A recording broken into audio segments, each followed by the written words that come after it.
That's a great question that you asked there about fear. Something that I found is that fear can hold a lot of salespeople back from reaching their goals. I think what happens is a lot of salespeople get into this rut, and they don't like calling people because they oftentimes will get yelled at by those that they call, and that can instill a lot of fear in people.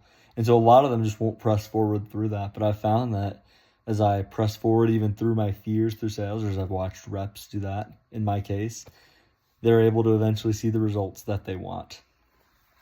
It's a great question about detaching from the outcome. And I find that detaching from the outcome means to focus a lot less on the results. If you're in it so you can get that $50,000 sale, I feel like the chances of you actually getting that $50,000 sale are pretty slim because you're too focused on the results. You're probably thinking about what you're going to do with the money once you have it. And I think that what's more important than that is you just need to let things happen naturally. And you do that by just focusing on how can I help this client to feel satisfied with their product? Or how can I make sure that this client knows everything they need to know about our product or service? And when you focus on helping your clients, I feel like instead of focusing so much on the outcome will come naturally.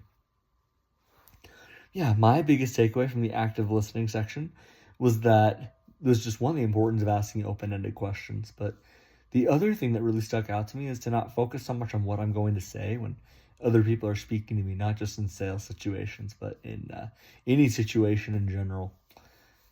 Yeah, that's another great question about if a sales rep doesn't hit their goals. I feel like as a manager, my first instinct is to think, oh, they're just lazy.